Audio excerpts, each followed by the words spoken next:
প্রভাত। মানুষ ধীরে ধীরে প্রকৃতিকে নিয়ন্ত্রণ করতে শিখছে। বন্যায় হাঁটা যায় না বলেই নৌকো বানিয়েছে মানুষ। বিজ্ঞান প্রকৃতির হাজার হাজার উপাদানকে নিয়ন্ত্রণের পাশাপাশি নিয়ন্ত্রণ করতে শিখে গেছে বৃষ্টিকেও। কৃত্রিমভাবে বৃষ্টিপাত করার বিষয়টি প্রথম মাথায় আসে মার্কিন বিজ্ঞানী ভিনসেন্ট সাইফারের। ১৯৪৬ সালের ১৩ই নভেম্বর তিনি সর্বপ্রথম প্রকৃতির মেঘকে মানুষের হাতে বৃষ্টিতে রূপান্তরিত করে দেখান। কৃত্রিমভাবে বৃষ্টিপাত ঘটানো সে এক মহাযজ্ঞের ব্যাপার, কিন্তু স্বাভাবিক প্রকৃতিকে স্বচ্ছন্দে ফিরিয়ে আনতে আমরা পারি। প্রাকৃতিক ভারসাম্য নষ্ট না করে প্রকৃতির সঙ্গে যদি আমরা চলি, তবে কিন্তু আমাদের এই দুর্দিন দেখতে হয় না।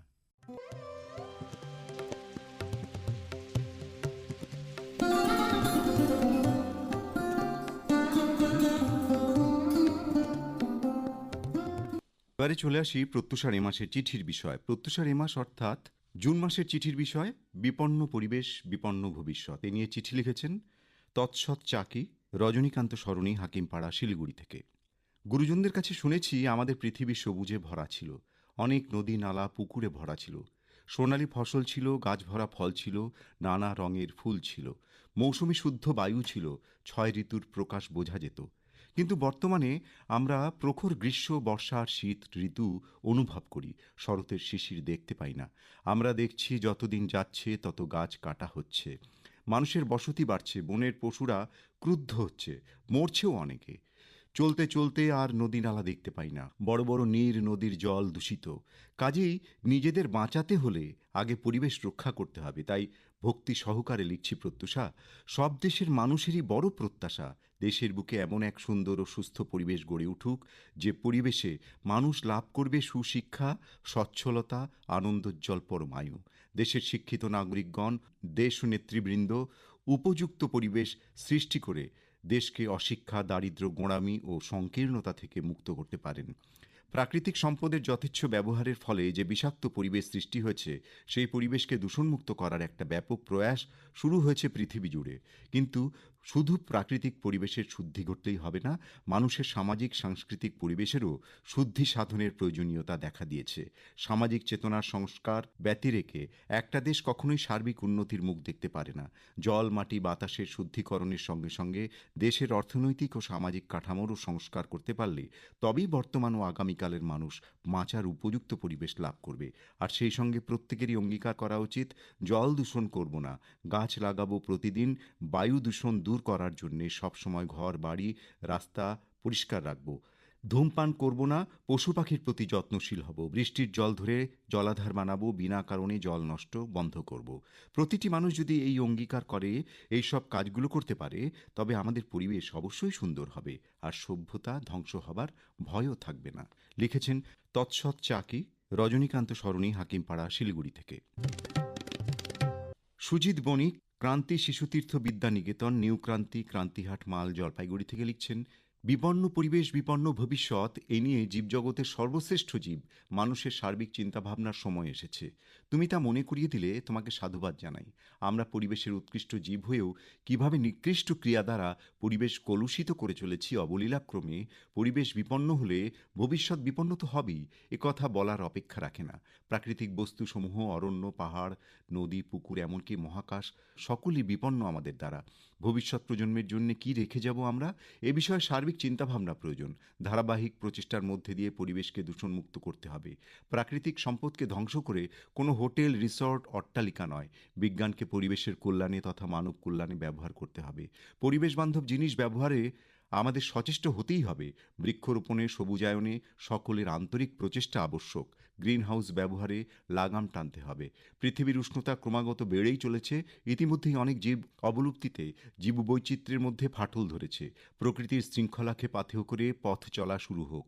প্রতিটি গাছপালা শৃঙ্খলা মেনে ঋতু অনুসারে আমাদের সেবায় নিয়োজিত, অর্থাৎ ফুল ফল প্রদান করে চলেছে আদিকাল থেকে। প্রকৃতির খেয়ালকেই মান্যতা দিতে হবে, কৃত্রিমতা বর্জন করতে হবে। ক্ষুদ্রতর স্বার্থ বিসর্জন দিয়ে বৃহত্তর স্বার্থে সবুজায়নে মনোনিবেশ করতেই হবে। তবেই বিপন্ন বিশ্বকে সৃষ্টিশীল করে শিশুর বাসযোগ্য করে তুলতে পারব। ক্রমাগত যুদ্ধ ধ্বংসলীলায় বিশ্বের ভাগ্যাকাশে কালো মেঘের ঘনঘটা। পরিবেশ বিষাক্ত ও কলুষিত হয়ে চলেছে ক্রমাগত। সকলের সম্মিলিত প্রয়াসে ইকো ফ্রেন্ডলি এনভায়রনমেন্ট সৃষ্টি হতে পারে, যেখানে শিশুরা তৎসহ জীবজগতের সকলে স্বচ্ছন্দে জীবনযাপন করতে পারে বলে আমার দৃঢ় বিশ্বাস। লিখেছেন সুজিত বণিক, নিউ ক্রান্তি, ক্রান্তিহাট, মাল, জলপাইগুড়ি থেকে। তালিত, পূর্ব বর্ধমান থেকে লিখছেন সুবীর কুমার ঘোষ। আমাদের চারপাশের পরিবেশ আজ যতটা বিপন্ন, আমাদের ভবিষ্যৎও ঠিক ততটাই বিপন্ন। সে কথা বলার বিন্দুমাত্র অপেক্ষা রাখে না। পরিবেশের বিপন্নতার কারণ বহুবিধ। তার মধ্যে প্রথমেই আসে দেশে জনসংখ্যার চাপ। ৩৩ কোটি জনসংখ্যা আজ শাখায় প্রশাখায় ১৪৬ কোটি অতিক্রম করেছে। জনসংখ্যার নিরিখে বিশ্বে প্রথম স্থানের শিরোপা তার মাথায়।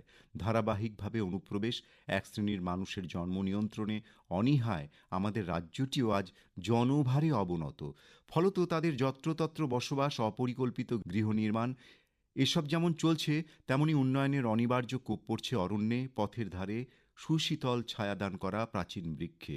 এখনো অনেক ঘরে ব্যবহার হয়েই চলেছে পরিবেশ ক্ষতিকর জ্বালানি। আমাদের জীবন আজ প্লাস্টিকময় হয়ে দাঁড়িয়েছে। তাই কোথাও দেখা যায় না পরিবেশ বান্ধব মাটির ভাঁড়, কাগজের ঠোঙা, শালপাতার থালা। আর তাদের ব্যবহার আজ যে কোনো অনুষ্ঠানে নিমন্ত্রিত হলেই দেখা যাবে সেই ছবি। আমরা যেন জেনে শুনে বিষপান করে চলেছি। ব্যবহৃত সেই উপকরণ বর্জ্য হয়ে পড়ে থাকে পথঘাটে, জল যাবার নালায়। এহেন অবস্থায় পরিবেশ ভালো থাকে কি করে? সুখের কথা, সংখ্যায় কম হলেও কিছু পরিবেশপ্রেমী সংস্থা, কিছু মানুষ পরিবেশকে ক্লেদ মুক্ত রাখার কাজ অবিরাম করে চলেছেন। আমরা যদি প্রত্যেকেই তাদের থেকে অনুপ্রাণিত হয়ে এগিয়ে আসি, বলা বাহুল্য আমাদের ভবিষ্যৎও তখন শ্যামল পরিবেশের মতোই হবে, সবুজ সুন্দর। থাকবে না কোনোখানে কোনো বিপন্নতাবোধ। লিখেছেন সুবীর কুমার ঘোষ, তালিত, পূর্ব বর্ধমান থেকে। রামকৃষ্ণ সরকার, গ্রাম পোস্ট, আঙ্গারকাটা, পারোডুবি, জেলা কোচবিহার থেকে লিখছেন, বন থেকে জানোয়ার তুলে আনা যায়, কিন্তু জানোয়ারের মন থেকে বন তুলে ফেলা যায় না। সেই বন আর নেই। বনের পশু পাখি আশ্রয়হীন। খাদ্য সংকটে দিশেহারা হয়ে লোকালয়ে প্রবেশ করছে। নির্বিচারে গাছ কেটে রাস্তা, রেলপথ, শিল্প কারখানা ও নগরায়নের ফলে বনাঞ্চল হ্রাস পাচ্ছে। বাতাসে অক্সিজেনের পরিমাণ কমে কার্বন ডাই অক্সাইড বৃদ্ধি হচ্ছে। শিল্পাঞ্চলের দূষিত বর্জ্য জলে মিশে মানুষ ও সকল প্রাণীর জীবন সংশয় করে তুলছে। অবাধে অপচনশীল প্লাস্টিক ও থার্মোকল ব্যবহারের ফলে যত্রতত্র আবর্জনার স্তূপ, যা দূষণ ছড়াচ্ছে। এমন একদিন আসবে, অপচনশীল আবর্জনায় পৃথিবীটা ভরে যাবে। প্রাণীকুল অস্তিত্ব সংকটের মুখোমুখি হবে। ভারতের মতো অনেক দেশ যেখানে ময়লা বা জঞ্জাল ফেলার জায়গার সমস্যায় ভুগছে, সেখানে সুইডেন পুনর্ব্যবহারযোগ্য শক্তি উৎপাদন কেন্দ্রগুলোকে সচল রাখতে নিজের দেশের ময়লা জঞ্জাল ব্যবহার করছে। সুইডেনের রিসাইক্লিং প্ল্যান্টগুলোর এতটাই খাদ্য লাগে যা দেশের ময়লা জঞ্জাল দিয়েও কুলোয় না। বিদেশ থেকেও ময়লা জঞ্জাল নিয়ে আসা হচ্ছে। অন্যান্য দেশগুলো যদি সুইডেনকে অনুসরণ করে, তাহলে জঞ্জাল সমস্যা থেকে মুক্তি পাবে, পরিবেশ বিপন্নতার হাত থেকে দেশকে বাঁচাতে পারবে, আমাদের ভবিষ্যতও বিপন্ন হবে না। লিখেছেন রামকৃষ্ণ সরকার, গ্রাম পোস্ট, আঙ্গারকাটা, পারোডুবি, জেলা কোচবিহার থেকে।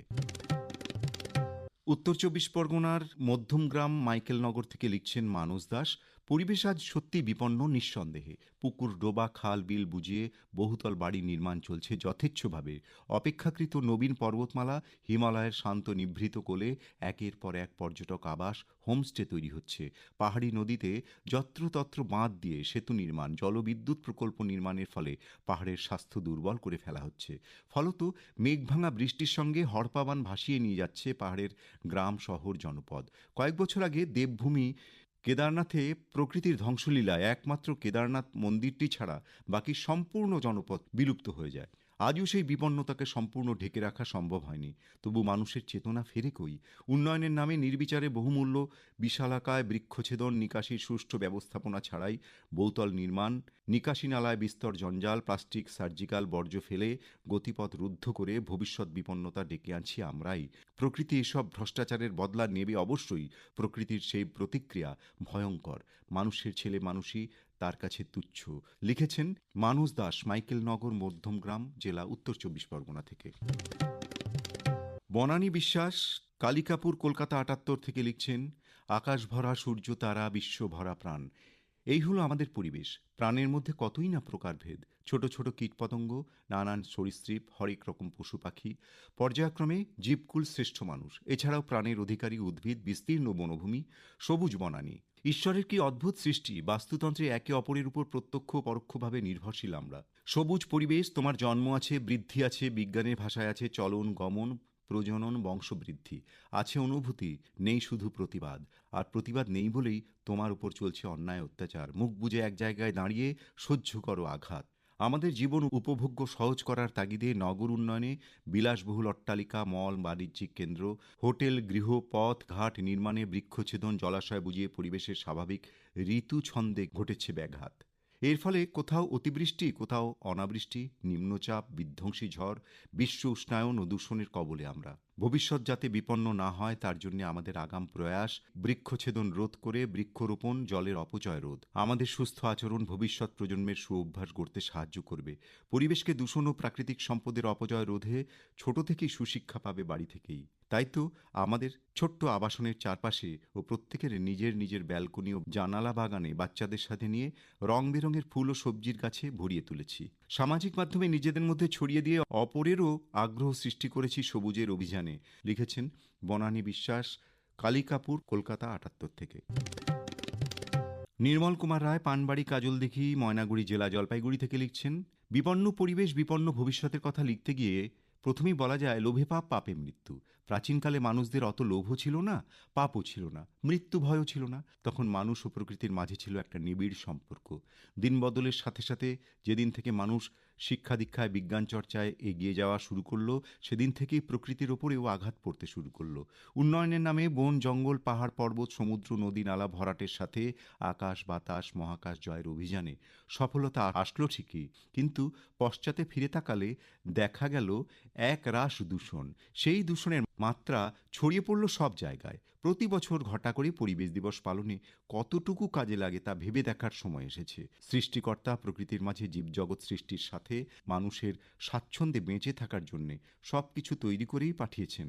তবুও কিন্তু প্রাণীশ্রেষ্ঠ বুদ্ধিজীবী মানুষেরা তা নিয়েই সন্তুষ্ট থাকতে নারাজ। তাদের শুধু চাই, চাই, আরও চাই। আর প্রয়োজনের তুলনায় বেশি চাওয়াটাই হলো যত সমস্যার মূল কারণ। প্রকৃতির কাছ থেকে শুধু নিয়েই যাচ্ছি, ফিরিয়ে দিচ্ছি না কিছুই। তাই তো শুরু হলো বিপন্ন পরিবেশ। এর ফলে যে শুধু পরিবেশেরই ক্ষতি হচ্ছে তা কিন্তু নয়, সবচাইতে ক্ষতিগ্রস্ত হচ্ছে শিশুরা, কারণ শিশুরাই দেশ ও জাতির ভবিষ্যৎ। তাই তো কবি সুকান্ত ভট্টাচার্য লিখেছেন, এ বিশ্বকে এ শিশুর বাসযোগ্য করে যাব আমি, নবজাতকের কাছে আমার দৃঢ় অঙ্গীকার। কিন্তু হায় রে মানুষ, কবির এই সুন্দর বাণীকেও বৃদ্ধাঙ্গুল দেখিয়ে বিশ্বকে শিশুর বাসযোগ্যের পরিবর্তে অযোগ্য করে তুলতেই মরিয়া। পরিশেষে বলি, এর জন্য একমাত্র দায়ী যে আমরাই, মানুষেরাই, তা কিন্তু কেউ অস্বীকার করতে পারবে না। তাই জাতি, ধর্ম, বর্ণ নির্বিশেষে সমাজ ও দেশের কথা ভেবে, ভবিষ্যৎ প্রজন্মের কথা ভেবে সকল স্তরের মানুষকেই পরিবেশ দূষণ রোধে সজাগ হতে হবে। নচেত বিপন্ন পরিবেশ ও বিপন্ন ভবিষ্যতের সাথে সমগ্র মানবকুলই একদিন বিপন্ন হওয়ার আশঙ্কাই থেকে যাবে। লিখেছেন নির্মল কুমার রায়, পানবাড়ি, কাজলদিঘি, ময়নাগুড়ি জেলা, জলপাইগুড়ি থেকে। পাপিয়া পাটোয়ারি, 52 রে ক্রাইপার রোড, কোন্নগর, হুগলি থেকে লিখছেন, ভারতীয় সভ্যতা ছিল অরণ্য নির্ভর। ভারতের অরণ্য জননীর স্নেহাঞ্চল ছায়ায় এক মহান সভ্যতার স্বপ্ন সাধনাকে মূর্ত করে তুলেছিল। কিন্তু পাশ্চাত্য সভ্যতার নগর কেন্দ্রিকতা অরণ্যকে ধ্বংস করে তার উপর ইটকাঠ পাথরের কৃত্রিম শোভা স্থাপন করে প্রকৃতপক্ষে মানবজাতির কবরভূমি রচনা করেছে। পৃথিবীর দিকে দিকে অরণ্য নির্মূল হয়ে চলেছে। মরুভূমি তার তপ্ত রসনা বিস্তার করছে চতুর্দিকে। বায়ুমণ্ডলের ভারসাম্য বিনষ্ট হওয়ায় হ্রাস বৃদ্ধি ঘটছে বৃষ্টিপাতের। ঋতুচক্রের আবর্তন ক্রমশ বিপর্যস্ত হয়ে পড়ছে। শস্যোৎপাদনের পরিমাণ ক্রমহ্রাসমান। বহু দুর্লভ প্রাণী, বহু দুষ্প্রাপ্য পাখি এবং বহু উদ্ভিদের ঘটছে বংশলুপ্তি। ফলে আজ পৃথিবীর দিকে দিকে ক্রমবর্ধমান মৃত্যু, ক্ষয় এবং অবক্ষয়ের মহামারী সংক্রমিত হয়ে চলেছে, যার মূলে আছে পরিবেশ দূষণের ভয়াবহ পরিণাম। দূষিত বায়ুমণ্ডলের নানা রোগ বীজাণু এবং রোগ জীবাণুর বংশবিস্তারের আঁতুড়ঘর হয়ে উঠছে। এই দূষিত বায়ুমণ্ডলে সুস্থ সন্তানের জন্ম এবং তার সুস্থ বিকাশের প্রতিশ্রুতি দিনের পর দিন হয়ে আসছে ক্ষীণ থেকে ক্ষীণতর। জলে আর্সেনিক, বাতাসে কার্বন মনোক্সাইড বাঁচার পরিবেশই আজ বিপন্ন। ক্রমাগত রকেট নিক্ষেপ ও পারমাণবিক বোমার পরীক্ষামূলক বিস্ফোরণে বিপন্ন হচ্ছে পরিবেশ, বিপন্ন হচ্ছে ভবিষ্যৎ। লিখেছেন পাপিয়া পাটোয়ারি, 52 রে ক্রাইপার রোড, কোন্নগর, হুগলি থেকে। প্রত্যুষার জুলাই মাসের বিষয় ভাবনা। জীবন মানে পদ্ম পাতায় জল।